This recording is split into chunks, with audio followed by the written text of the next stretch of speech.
선교적 사명을 감당하는 교회의 헌상, 두 번째 말씀 같이 나누겠습니다. 헌상의 기본은 헌신이라고 했습니다. 그 말은 하나님께서 우리에게서 가장 받고 싶어 하는 것은 우리 자신이라는 뜻입니다. 우리가 가진 그 어떤 것이 아닙니다. 우리가 우리 자신을 드린다는 것은 우리의 마음을 드린다는 말과 같겠지요. 그 마음이 우리의 생명의 좌소이기 때문에 생명을 드린다는 말과 마음을 드린다는 말은 같은 뜻입니다.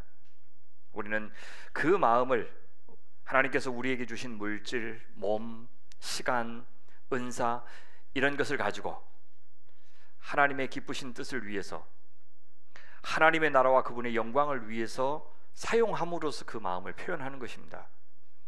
우리 그 마음의 기본은 뭐라 그랬습니까? 믿음과 소망과 사랑이라고 그랬습니다.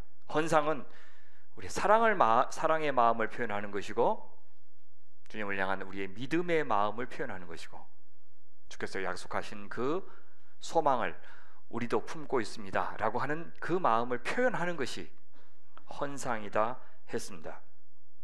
오늘은 그러면 그 믿음과 소망과 사랑을 어떻게 표현하는 것이 올바른 헌상의 모습인지를 좀 나눌 것인데, 세 가지를 다 살펴보려고 준비했는데 일부 예배에서는 그 사랑의 표현으로서의 헌상만 살폈습니다. 근데 2부 예배에서는 세 가지를 다 살피면 일부 분들한테 너무 죄송해서 그래서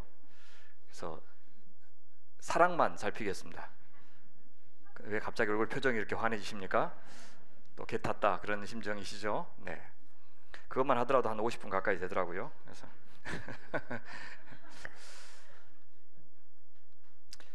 우리가 주님께 받은 사랑을 더 진심으로 느끼고 알죠. 사랑받은 거 알죠. 근데 그게 진짜 사랑으로 느껴지기까지는 또 시간이 걸리는 것 같아요.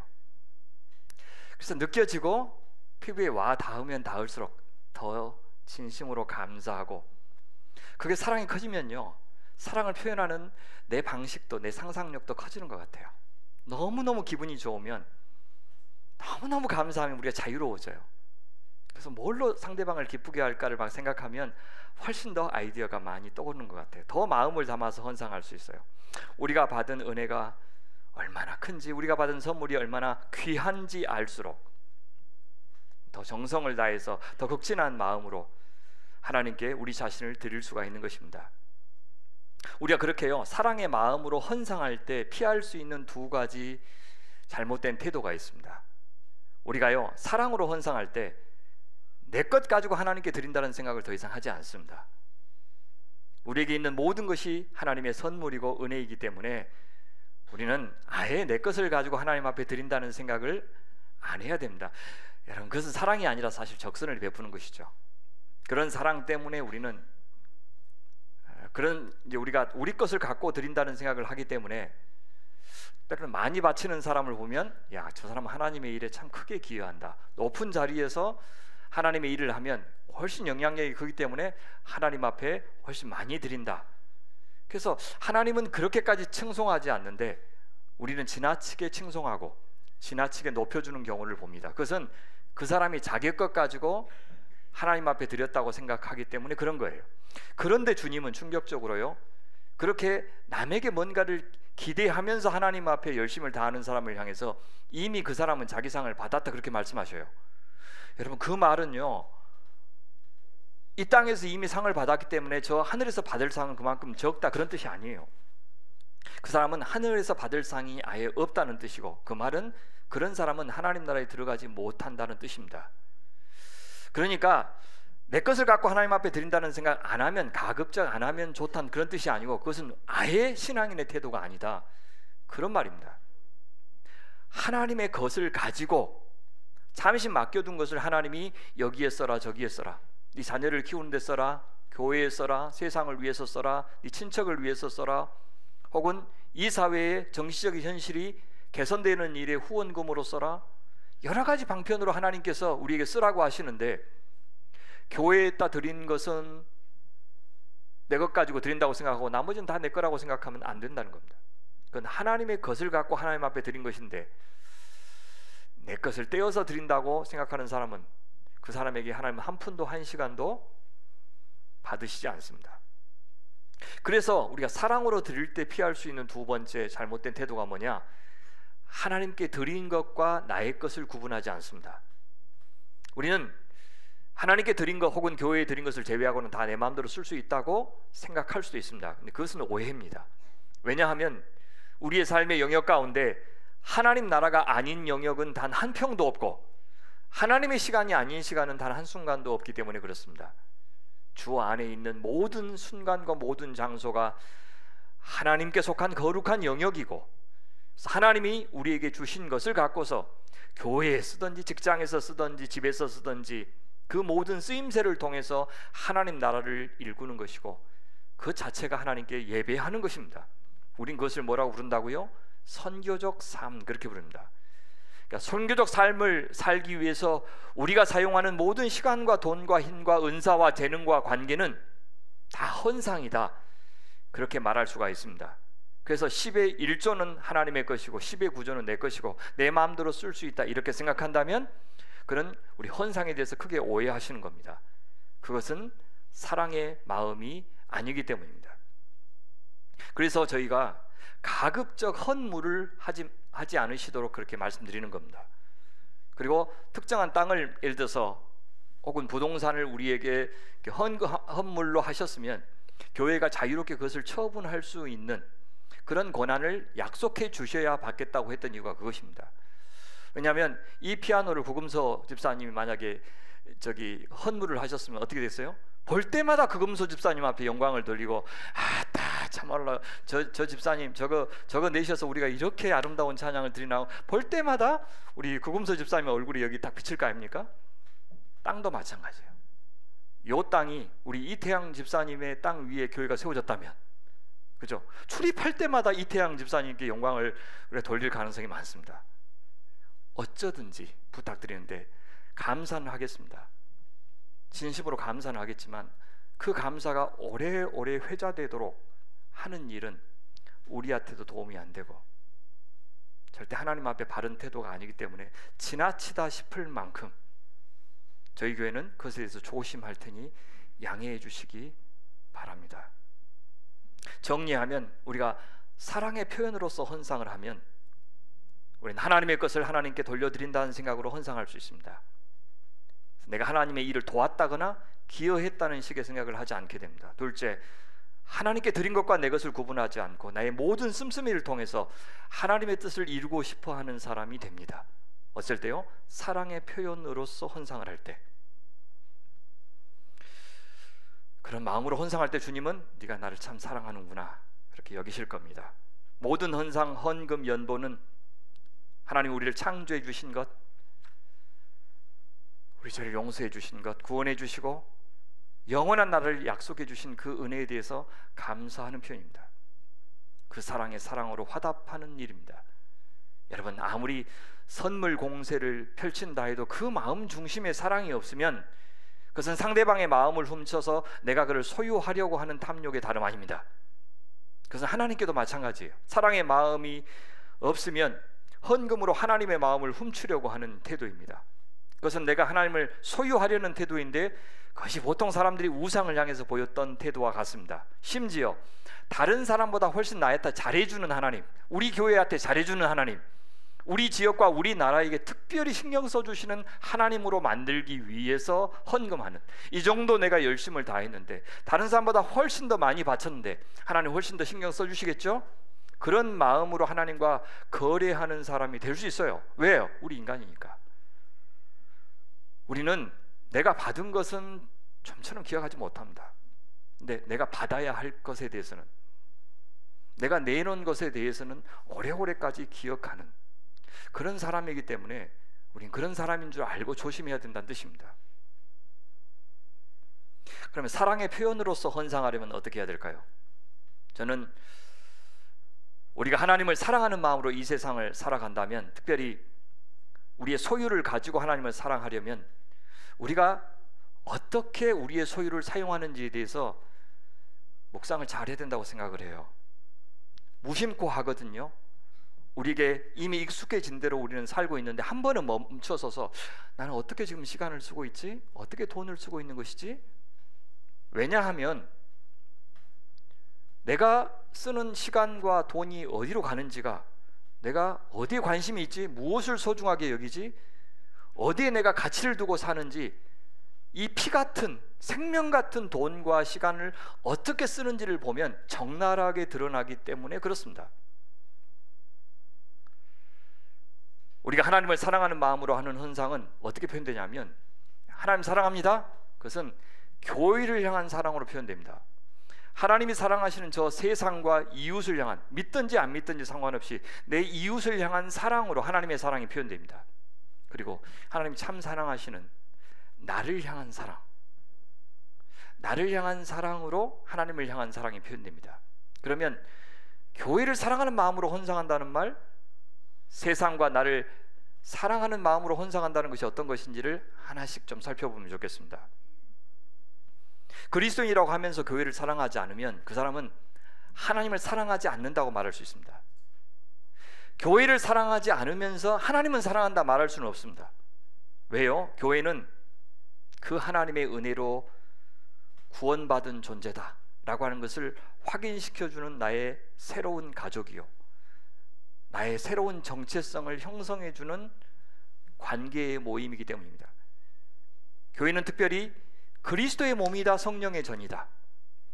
이 교회는 바로 그리스도가 여기에 하나 되어 존재하는 곳이고 성령께서 하나 되어 임재하시는 곳이 바로 교회다. 그러니 그 교회를 사랑하지 않은 채 나를 하나님을 사랑한다, 그렇게 말하는 것은 예수님과 성령님이 필요 없다라고 하는 것과 똑같은 것입니다. 오늘 주님은 온 세상을 다스리시고 그들을 사랑하시고 그들을 보호하십니다. 그러나 당신을 사랑하고 당신의 말씀에 귀를 기울이고 당신께 감사하는 그 거룩한 자녀들과 소통하시면서 오늘 또 당신의 뜻을 이루어 가십니다. 그리스도 예수님을 보내셔서 성취하신 온 세상을 구원하실 계획, 하나님 나라의 계획, 새 창조의 계획은 이제 그리스도의 몸인 바로 그 교회를 통해서 완성하실 겁니다.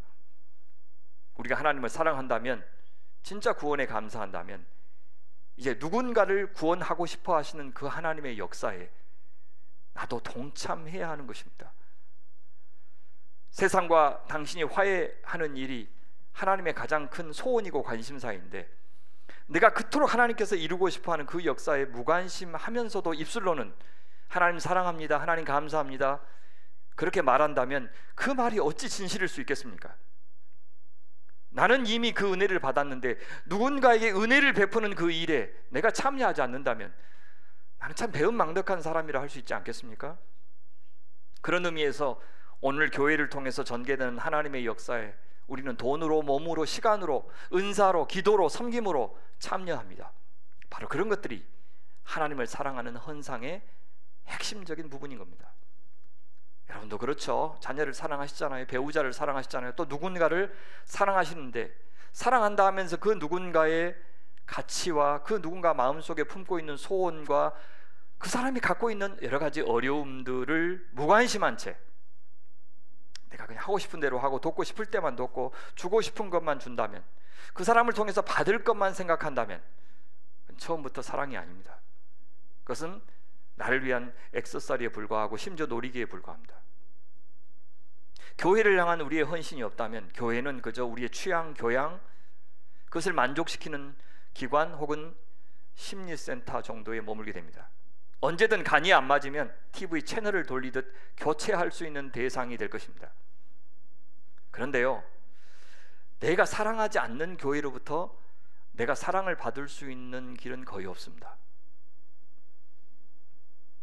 어떤 교회도 나를 사랑할 만반의 준비를 다 갖춘 교회는 세상에 없기 때문입니다. 죽을 때까지 못 찾을 겁니다. 여러분 중에 이 교회를 오시면서 문을 드나드시면서 나는 사랑할 거야, 나는 섬길 거야, 누구든 나한테 오기만 해봐, 그죠? 내가 열심히 봉사하고 그를 위해서 기도할 거야, 그런 마음으로 혹시 오신 분 계십니까? 감사합니다. 그러나 대부분은 너무 힘들어서 혹시 여기는 나를 맞아줄까? 여기서는 내가 안정될 수 있을까? 여기서는 내가 하나님 잘 섬길 수 있을까? 그렇죠? 내가 도움을 받고 싶은 마음으로 오시잖아요. 저마다 그렇습니다. 그래서 이 교회가 최선을 다해서 부족하지만 사랑하려고 애쓰겠지만 절대 여러분의 성에는 안 찰 것입니다. 사랑은 늘 일방적인 것이 아니기 때문입니다. 교회가 내민 사랑의 손을 내가 붙잡을 때 그 사랑은 커져가는 겁니다. 그 사랑의 표현 가운데 하나가 헌상입니다. 기도로, 물질로, 봉사로, 섬김으로 나를 드릴 때 교회가 여러분에게 주는 사랑을 그만큼 더 풍성히 받을 수 있는 것입니다. 여러분, 헌상은요, 우리가 하나님 앞에 바치는 것만을 의미하는 것이 아니고 하나님께서 베푸시는 은총을 받는 통로예요. 복을 받는 통로입니다. 어떤 복이 가장 큰 복이에요? 세상에 하나님이 살아계심을 경험하는 복이죠. 하나님이 행하신 그 위대한 역사에 참여하는 것이 가장 큰 복입니다. 죽은 사람이 살아나고, 낙심한 자가 일어나고, 소망이 없는 자가 새로운 소망을 갖고 활력을 갖고 이 땅을 다시 주님의 뜻대로 살아보겠다고 회복되는 것을 보는 것보다 하나님의 자녀에게 더 큰 복은 없습니다. 특별히 우리 자녀들이 믿음을 갖고 하나님을 의지하면서 인생 끝까지 하나님의 영광을 위해서 주께서 부르신 그 자리에서 그 사명 감당하면서 살고 싶습니다라는 고백을 부모 앞에 한다면 그것보다 더 큰 보람이 어디 있습니까? 그죠? 그것이 다 목사 된다는 뜻도 아니고 선교사 된다는 뜻도 아니고 하나님이 각각에게 주신 그 은사를 갖고 하나님 영광을 위해서 살고 싶어요 라고 말하는 자녀가 정말 이렇게 본다면 그게 복이죠. 그런 복을 누리려면 내가 그 하나님의 역사에 참여해야 되는 것입니다. 우리 아이들은 다 알아요. 우리 부모가 뭘 가장 중요하게 여기는지, 돈인지 하나님인지, 내 성적인지 내 신앙인지, 언제 진심으로 환하게 그러면 어떻게 할까요? 교회를 향한 사랑으로 하나님 사랑을 표현하려면 우리 두 가지 좀 합시다. 하나는 교회에 참여하시기 바랍니다. 그래서 교회가 뭐가 필요한지 이렇게 좀 민감하게 살피시면 좋겠어요. 난 부족하지만 어떤 자리에 가서 섬기는 것이 그래도 내가 이 교회가 교회다워지는 일에 기여하는 것인지 한번 돌아봐 주시겠어요? 누구한테 전화하는 것도 좋고요, 누구를 위해서 작정하고 중보기도 이렇게 해주시는 것도 기여하시는 거고요, 시간 되면 몸으로 섬기시고 주일학교도 섬기시고 어떤 분들은 물질로도 섬기시고 한번 살펴보세요. 교회가 이렇게 부탁하면 부족하지만 한번 해볼게요, 그죠? 정 어려우시면 제가 다른 걸로 섬길게요, 그렇게 하시더라도 민감하게. 여러분이 교회입니다. 그래서 리더십이 결정한 대로 잘 존중하고 따라주시는 것도 감사하지만 여러분 스스로 교회의 진로에 대해서 제안도 해주시고 여러분의 손으로 물질로 만들어가 주시기를 바랍니다. 공예배 출석해서 최소한의 도리로서의 헌금만 하고 끝난다면 우리 스스로 생각하기에 내가 신앙생활 참 잘했다 그렇게 말하지 못할 겁니다.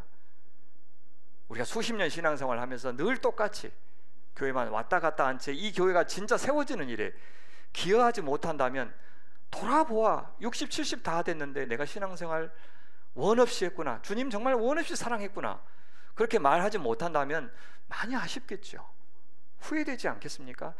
젊었을 때 조금 더 할 걸, 조금 더 열심히 할 것, 그때나 지금이나 부족한 것은 매 한 가지인데 좋은 시절이 올 거라고 생각해서 미루고 또 미루었는데 다시는 기회가 안 오네. 그 금액이 많든지 적든지, 참여하는 시간이 길든지 짧든지, 직분이 있든지 없든지 진짜 교회를 사랑하는 마음으로 교회를 위해서 기도하고 또 교회가 하는 일에 한 마음으로 참여해 주신다면 억만금을 헌금한 사람보다 주님은 네가 나를 사랑하는구나 이렇게 말씀해 주실 겁니다. 둘째요, 우리 교회 안에 있는 지체들을 살피고 돌봐 주심으로써 교회를 사랑할 수 있고 하나님을 사랑할 수 있어요. 성도들의 필요가 정서적인 필요도 있고 영적인 필요도 있고 물질적인 필요도 있어요. 우리가 서로 말씀과 기도로 잘 교제하는 것도 아주 중요한 헌상입니다. 그러니까 하나님과 교제하게 만들어주고 서로 교제하면서 풍성해지게 하는 것도 헌상하는 거예요. 어제 저녁 늦은 시간까지 우리 30대 귀한 형제들과 함께 교제했는데 정말 좋았어요. 그 늦은 시간까지 있는데 저는 물론 같이 있는 분들 피곤했을 겁니다. 근데 저는 기쁘니까 세상에 이 젊은 사람들이 하나님 앞에 잘 살겠다고 이렇게 열띠게 반응해 주시고 질문해 주시고 관심 가져주시고, 세상에 내가 이 무슨 복인가. 목회하면서 이런 것보다 더 큰 복이 뭐가 있나. 뭘로 보상한다. 너무 좋았어요.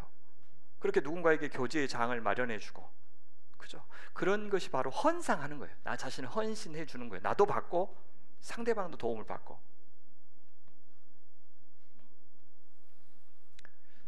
우리가 교회에 오는 것은 눈에 보이는 지도자와 성도들을 위해서 영적인 필요를 채우기 위해서입니다. 정서적인 안정도 얻고 싶어서, 실제적인 도움을 받고 싶어서 오기도 합니다. 그러니 우리는 교회가 상담도 해주고요, 어떤 분들은 직장도 소개해주고, 또 사업하는 일에 조언도 주고, 그렇게 할 수 있어요. 일방적으로 주기만 하는 사람은 없습니다. 이것을 주면 나는 다른 것으로 받고 있는 겁니다. 잘 주는 것만큼이나 타인의 섬김, 타인의 헌상을 잘 받는 것도, 그것이 사랑인 거예요. 특별히 물질로 우리가 섬길 수 있는 방법이 교회에 많죠. 자, 우리 살림 펀드를 통해서 지금 여러 지체들이 도움을 받고 있어요. 여러분들 경상비 말고도 살림 펀드에 헌금해 주시면 그걸로 많은 사람들이 그동안 도움을 받아왔어요. 그리고 지금도 여러분들이 도움을 받고 있어요. 또 지목 헌금을 통해서 받는 사람 이름만 이렇게 써요. 이 헌금을 누구를 위해서 써주십시오 하면 그리 갑니다. 그렇게 해서 또 여러 사람들이 살아났어요. 얼마나 큰 도움을 받은지 몰라요. 공부를 했고, 또 직장 없는 사이에 그 시간을 견디기도 했고, 갑자기 아팠는데 병원비에 도움을 받기도 했고, 누가 주었는지 몰라요. 성도님들은 알고 보태주셨어요. 우리 또 교회에서 하는 구제 헌금은 목돈으로 누군가에게 또 도움을 주죠. 21일 날 있는 희년은행에 대한 그런 아이들도 내가 은행에다가 예금하는 것보다, 그렇죠? 희년은행에다가 무이자로 계속해서 예금을 하면, 저축을 하면 그걸 가지고 무이자로 누군가 빌렸을 수 있죠. 비싼 카드 빚 지지 않고도. 그렇게 다양한 방법으로 우리 교인들의 필요에 동참할 수 있는 그런 사람들이 되면 좋겠습니다. 목회자인 저는 성도들의 기도와 관심과 돌봄을 통해서 여태 한 인간으로 성장해 왔고, 한 가정을 꾸리고, 또 주님의 사람으로 하나님 앞에 살아갈 수 있었습니다. 사역자의 궁핍함을 보고도 간과하고, 또 선교사의 어려움을 보고도 간과한 채 그건 하나님이 다 채우시는 거야, 목회자는 가난해야 돼, 이런 생각으로 그냥 외면한다면 그것을 사랑이라고 부를 수는 없는 것입니다. 여러분, 교회를 우리가 사랑하죠. 교회를 사랑한다고 했을 때 우리는 교회 안에 있는 누군가를 사랑해야 됩니다. 교회를 통해서 사람을 사랑하기도 하고, 내가 직접 누군가의 필요를 채워주는 사랑을 하기도 합니다. 내가 교회를 사랑합니다 하는 것이 구체적인 어떤 사람에 대한 사랑의 기억이 없다면, 누군가를 통해서 사랑받은 기억이 없이 나는 광주소명교회를 사랑합니다 라고 하는 것은 기관을 인격화하는 거예요. 그러니까 그럴 때 광주소명교회가 좋아요, 광주소명교회를 사랑해요 라고 하는 말은 설교가 들을만해요, 그럴 수도 있고요, 예배 분위기가 좋아요 라는 뜻일 수도 있고, 이 교회 성도들은 오면 참 표정이 밝아요, 참 따뜻한 느낌이 들어요, 그런 의미일 수도 있어요. 그게 나쁘다는 뜻이 아니고, 거기에 그친다면 결국 나한테 좋아서 내가 이 교회를 사랑해요 그 말이에요.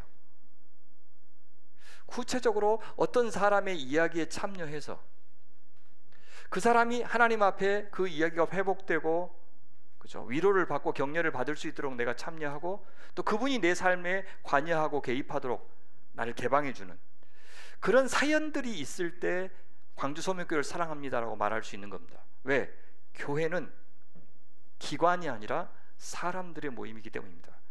그래서 교회를 사랑하시되, 이 교회를 위해서 헌상하시되, 아주 구체적인 이야기로 구체적인 사람들의 삶의 자리까지 나아가서 사랑하시는 그런 여러분이 되시길 바랍니다. 그렇게 여러분 스스로 도울 수 없다면 교회에게 좀 알려주세요. 그럼 교회가 힘을 합쳐서 도울 수 있습니다. 지난 10년간 저희가 훈련해왔고 이제는 잘할 수 있는 것이 그것이에요. 저희 교회는 준비가 되어 있어요. 어떤 지체가 있으면 절대 외면하지 않고 그분들 도울 겁니다. 함께 해줄 겁니다. 그렇게 태어나면서부터 주님 품에 안길 때까지 요람에서 무덤까지 우리는 교회를 통해서 교회와 함께 울고 교회와 함께 웃고 교회와 함께 성장하는 그런 교회가 되고 싶습니다. 이것이 청지기의 삶이고 바로 이것이 헌상이기 때문입니다. 자, 그렇게 하나님을 향한 우리의 사랑이 교회를 향한 사랑으로 표현되지만 두 번째는 뭐냐? 세상을 향한 사랑으로 표현됩니다. 우리가 하나님이 사랑하시는 이 세상을 사랑하는 일에 헌신할 때, 참여할 때 그것을 헌상이라고 부르는 것입니다. 나만 챙기는 이기적이고 자기중심적인 삶을 살면서는 헌상이라 할 수 없습니다. 교회에 의해 헌금한다, 헌상한다는 말은 이해하기 쉬운데 하나님을 믿지 않는 세상까지 그들을 위해서 헌상한다는 말은 이해가 좀 안 될 수도 있습니다. 이렇게 이해하시면 어떨까요? 하나님께서 우리를 사랑하신다 할 때 그게 하나님이 자기가 창조하신 세상에게 세 가지를 해준다는 뜻입니다. 하나는 뭐냐면 우리를 돌봐주시는 거예요. 그걸 보호하고 지키신다는 뜻입니다. 두 번째는 뭐냐면 당신들의 자녀들의 필요, 생명을 주셨으니까 그 생명을 유지하는 데 필요한 것을 공급하신다는 뜻이에요. 셋째, 때로는 그들이 엇나갈 수도 있죠. 근데 그들을 용서하신다는 뜻이에요. 돌봄과 공급과 용서. 근데 주님께서는 이제 그리스도인들을 왕같은 제사장으로 이 세상에서 부르셨다 그렇게 말해요. 당신의 왕 역할, 제사장 역할을 이제 당신의 백성들에게, 이스라엘에게 맡기셨다 그렇게 이야기해요. 우리를 통해서 하나님의 사랑을 나타내기로 하셨고 하나님 나라를 세상에 경험하도록, 그래서 이 세상에 하나님이 기뻐하시는 질서가 임하도록 하기 위해서 우리를 부르셨다 말씀합니다.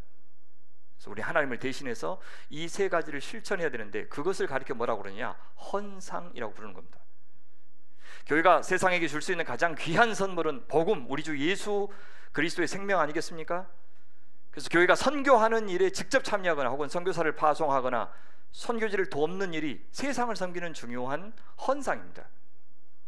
우리가 지금 현재 마을을 위해서 무언가를 하려고 애쓰는 것도 세상을 향한 헌상의 방식이죠. 더 나아가서 이 세상이 정의롭고 공평한 세상, 반칙이 없고 모두가 존중을 받으면서 누구든 차별받지 않으면서 인간답게 살 수 있는 그런 천부적인 권리, 하나님의 형상으로서의 권리를 잘 누릴 수 있는 세상이 되도록 기여한다면 주님 그것을 헌상이라고 부르실 겁니다. 이를 위해서 정직하게 세금을 잘 내고 경제 질서를 교란시키는 일은 아무리 우리에게 당장 이익이 된다 할지라도 하지 않고 법을 잘 준수하고 그래서 선한 질서가 이 사회에 자리 잡도록 돕는 것, 그런 시민으로 살고 있다면 우리는 헌상에 참여하고 있는 것입니다. 반대로 악하고 탐욕스러운 권력이나 집단이 하나님께서 기뻐하시는 이 복의 질서를 망가뜨리고 평화를 어그러뜨리고 그럴 때 우리는 이에 저항하고 할 수 있는 만큼 바로잡기 위해서 참여하는 것이 바로 헌상입니다. 때로는요, 그렇게 했을 때 그것이 나에게 손해를 끼칠 수도 있고 때로는 내 이해관계에 직접 영향을 주지 않을 수도 있어요. 나를 위해서가 아니라 다른 사람을 위해서 내 희생을 무릅쓰고 불이익을 무릅쓰고 해야 될 일도 있는 것입니다. 가만히 있으면 수혜자가 될 수 있는데 바로 잡으려고 하면 오히려 손해로 돌아올지라도 이 일에 참여하는 것이 바로 헌상의 삶이고, 내부 고발자 같이 그래서 피해를 입는 사람이 생긴다면 우리 교회가 기꺼이 그 사람이 새로운 삶을 살 수 있도록 후원하고 지지하는 그런 역할이 바로 헌상인 것입니다. 모든 언론들이 나서서 연끌하라고, 지금 기회를 놓치면 당신들 집 얻을 수 있는 기회 놓친다고, 그래서 비싸지만 결코 비싼 것이 아니고 나중에 시세 차익 얻을 수 있다고, 그래서 젊은 사람들이 아주 대학생들까지도 거기 참여해서 빌라 사고 집 사고 했던 때가 있었습니다. 최근에 현재 부동산 동향을 쭉 살피니까 그때가 엄청나게 많은 물량을 갖고 있었던 사람들이 그걸 털기 위해서 언론과 결탁해서 사람들 선동하던 때였다는 것이 드러났습니다. 그 후로부터 급속하게 떨어졌어요, 가격이. 그리고 2년, 3년, 앞으로 3년 후까지 회복될 기미가 안 보이고 계속 떨어질 거니까 지금 집 두 채, 세 채 있는 사람들은 손해를 보더라도 반드시 팔아야 된다, 그렇게 전망하고 있죠. 그때 언론들이 광고 실어주고 자기한테 술 사주고 밥 사주고 하니까 말도 안 되는 정보들을 해서 사람들을 현혹시켰습니다. 그럴 때 만약 우리 공동체 안에 기자가 있었으면 그거 거짓말입니다, 그거 사기입니다, 절대 속아서는 안 됩니다, 지금 주식 사면 안 되고 지금 비트코인 하면 안 되고. 자, 그때 이제 한문도 씨 강의를 계속 듣다가 굉장히 위험한 때 돼서 연결하지 마십시오. 절대 집 사면 안 됩니다. 절대 주식하면 안 됩니다. 비트코인 하면 안 됩니다. 그렇게 주장했던 것을 기억하실 겁니다. 그때 언론이 같이 나서서 해주는 것이 그것이 헌상이에요. 법조인들이 칼춤을 출 때 권력을 그렇게 쓰면 안 됩니다 라고 자기가 불이익을 당하더라도 진급하지 않더라도 그것을 말해주는 사람이 있다면 그 사람이 헌상의 삶을 사는 겁니다. 하나님 앞에 이웃을 사랑하는 삶인 것이고, 구체적으로 어떤 사람들은 기아대책단체나 국격 없는 의사회나 혹은 정치인들을 후원할 수도 있고요, 언론기관이나 시민단체 후원하는 방법으로 또한 세상을 향한 이 헌상을 표현할 수도 있고요, 장애인 단체나 사랑의 전화, 청소년 상담전화, 자살 예방 상담전화 혹은 재능기부, 법률 상담, 이런 것으로 자원봉사 하시는 분들도, 또 외국인 노동자 사역이나 고려인 사역 같은 것에 참여하시는 분들도 세상을 위한 헌상의 삶을 실천하고 계시는 분들입니다. 10월 21일 날 금요일 저녁에 줌으로 이제 희년은행에 대해서 제가 교육을 받을 것인데 꼭 참여해 주시기 바랍니다. 소액 대출도 어려워서 무리하게 카드 빚을 지는 사람들을 위해서 우리가 할 수 있는 헌상의 방법 가운데 하나를 소개하려고 합니다. 이제 저희가 10월 30일부터 11월 27일까지 5주간에 걸쳐서 경제, 언론, 정치, 부동산, 외교 분야에 가장 권위 있는 전문가들 초청해서 강연을 듣는 이유도 세상을 향한 헌상을 어떻게 하면 잘 실천할 수 있을지를 배우기 위해서입니다. 어떻게 우리가 소비하고, 어떻게 기부하고, 어떻게 자원봉사하고, 어떻게 정치에 참여하고, 어떻게 우리의 부동산을 다루고, 어떻게 자산을 관리하고, 어떻게 투표하는 것이 이웃을 향한 하나님의 사랑을 실천하는 길인지를 잘 알고 실천할 때 우리는 헌상의 삶, 청직의 삶을 잘 사는 것이 되는 겁니다. 한번 생각해 보세요. 내가 소유하고 있는 것 가운데 한 달 동안 내 번 돈과 시간을 나는 이 세상을 위해서, 이웃을 위해서 사용하고 있는 분량은 얼마나 되는지 저도 생각해 봤어요. 돈과 상관없이 자원봉사하면서 사는 그 시간이 내 전체 시간 가운데서 얼마를 차지하지? 한 20% 정도 차지하는 것 같아요, 저는 개인적으로. 근데 해마다 그것을 늘려가고 싶은 거예요. 예를 들어서 내년에는 제가 이제 페이스북에 공지를 하려고 그러는데 약간 충격적인 이야기를 들어서 작은 교회 목사님이 한번 우리 교회도 말씀을 듣고 싶은데 박 목사님을 감히 초청을 못해. 저분은 이제 큰 교회 아니면 못 부르는 사람. 이렇게 이야기한다는 소리를 듣고 제가 너무 부끄러웠고 충격을 받았어요. 그랬던 것은 아닌데 시간이 흐를수록 그렇게 돼가는구나. 그래서 아예 공포를 하려고 저는 100명 미만에 있는 교회만 가겠습니다, 내년에. 그래서 부담 없이, 사례비 없어도 좋으니까 부담 없이 부르십시오. 그렇게 아예 해놓으면은 이분들이 훨씬 편하게 기준을 제시해주면, 시간이 갈수록 점점 주님 앞에 갈 날이 가까울수록 나를 위해서 쌓는 그런 것보다 자원봉사 시간이 점점 늘어나서 마지막에는 평생 베푸신 그 은혜를 다 베풀고 나누고 남은 은사, 재능, 시간, 이것들을 누군가를 위해서 쓰다가 가는, 점점 덜어내는, 나누고 베푼 그런 인생을, 헌상의 인생을 살다가 주님 앞에 갔으면 좋겠다 하는 소원이 생겼습니다. 아무리 사업에 성공해서 교회에 많은 헌금을 할 수 있다 하더라도 이 사회를 불행하게 만드는 일을 하면서 돈을 벌었다면 좀 결코 그것을 당신을 향한 사랑으로, 헌상으로 여기시지 않을 겁니다. 셋째, 하나님을 사랑한다는 것은 교회를 사랑하는 것이고 이웃을 사랑하는, 혹은 세상을 사랑하는 것이고, 세 번째는 뭐냐? 우리 자신을 사랑하는 거예요. 나만 사랑하는 것은 못된 사람이지만 나를 사랑하지 못하는 것은 못난 사람입니다. 내 중심적으로 사는 것과 나를 사랑하는 것은 전혀 다른 문제입니다. 사실 이기적으로 사는 것은 나를 사랑하는 것도 아니죠. 우리 나를 파괴하는 것입니다. 우리는 우리 자신을 위해서도 시간과 돈과 조건들을 잘 사용할 줄 알아야 합니다. 어떻게 살아야 인생을 만끽한다고 할 수 있는 것인지 아무도 정답처럼 말해줄 수 있는 사람은 없습니다. 과시하려고 혹은 허한 마음을 달래기 위해서 과소비하는 것은 바람직하지 않지만, 때로 나를 위해서, 내 기쁨과 만족을 위해서 시간과 돈을 사용하는 것은 좋은 일입니다. 문제는 뭡니까? 몰라요. 나는 뭘 좋아하지? 내가 뭘 하고 싶어 하지? 뭘 하면 기쁘지? 왜냐하면 평생 자식을 위해서, 뭔가를 위해서 이렇게 하고 장래를 위해서 아끼고 모아두고 하느라고 정작 내가 뭘 좋아하고 기뻐하는지조차도 모른 채로 살아가는 거예요. 여러분들이 저한테 1년간 안식년을 주신다면, 쉬라고 이렇게 주신다면 쓰고 싶은 책이 엄청 많아요.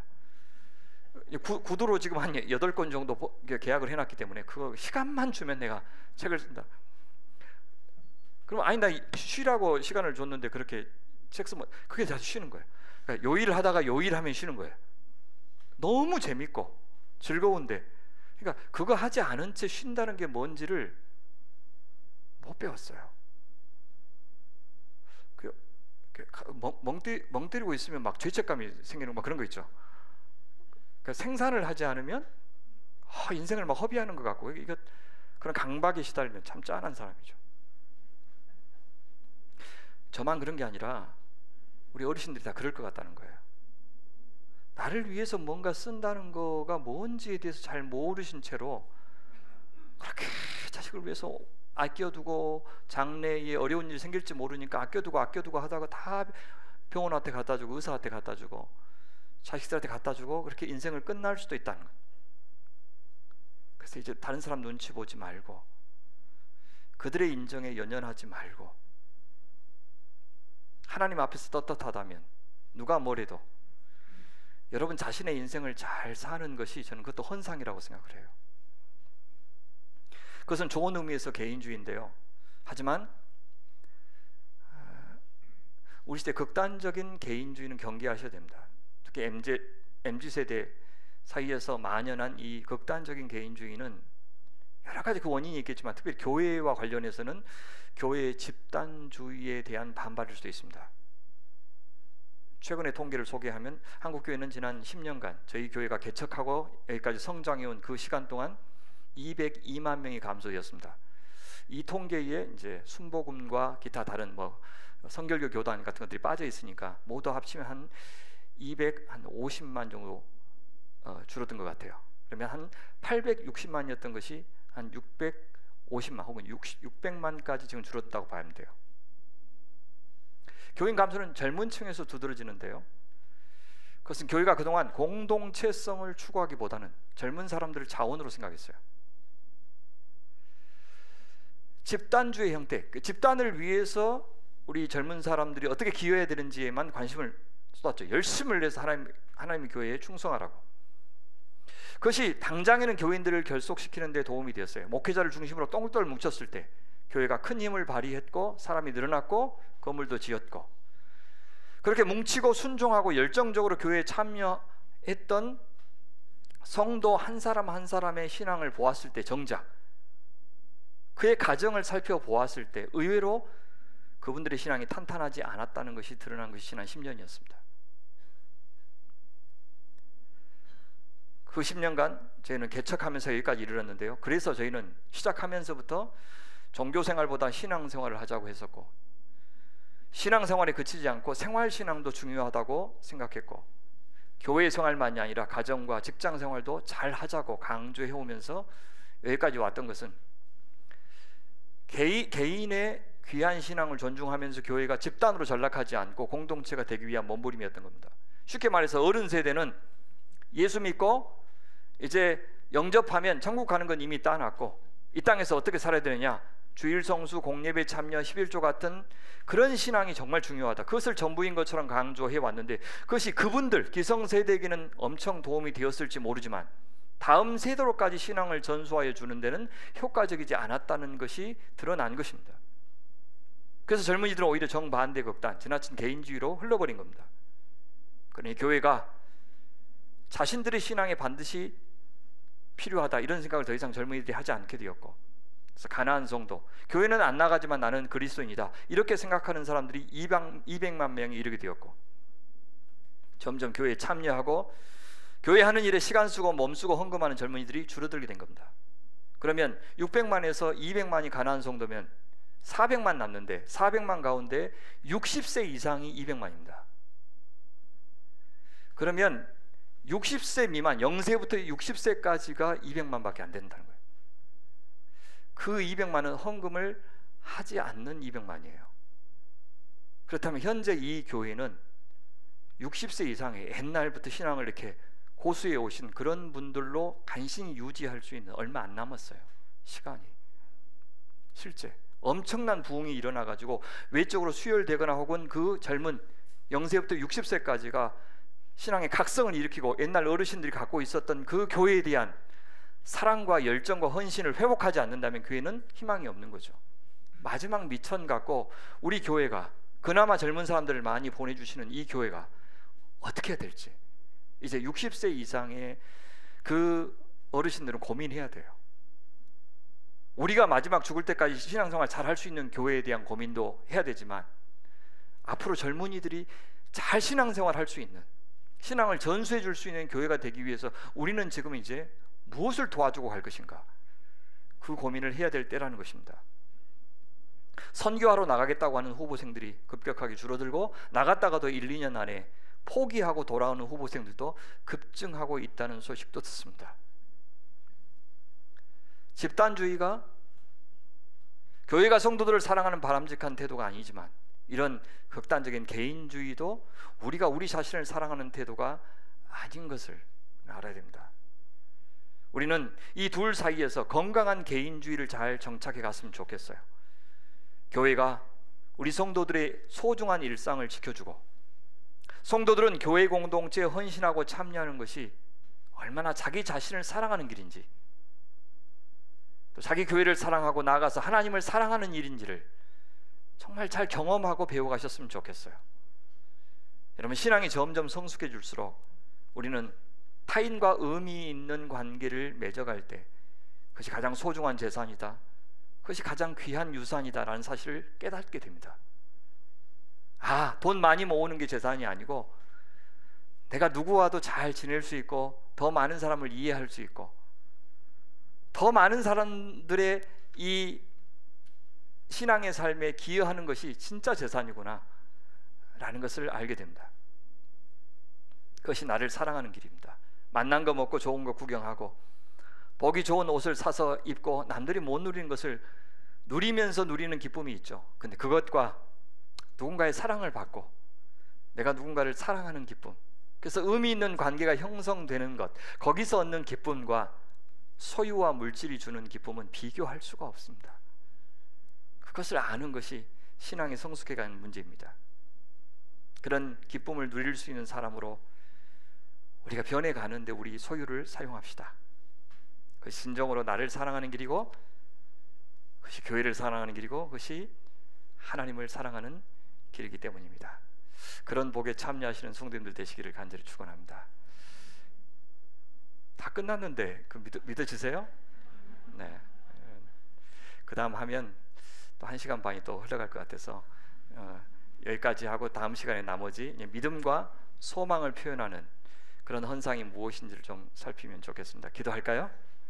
하나님 아버지, 감사합니다.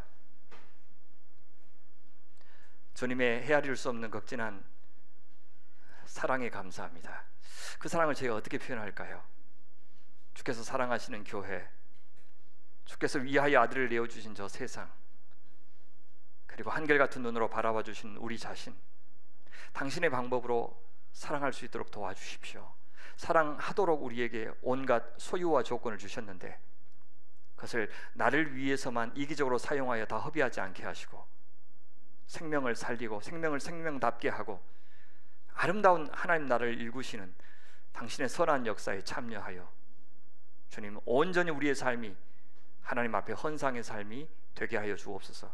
그것이 주님께서 우리에게 주시는 큰 복을 누리는 통로라고 말씀하시는 그 문자 그대로 믿고 그 복을 누리며 더 많은 간증을 나눌 수 있는 저희들 되게 하여 주시옵소서. 감사하오며 우리 구주 예수 그리스도의 이름으로 기도하옵나이다. 아멘.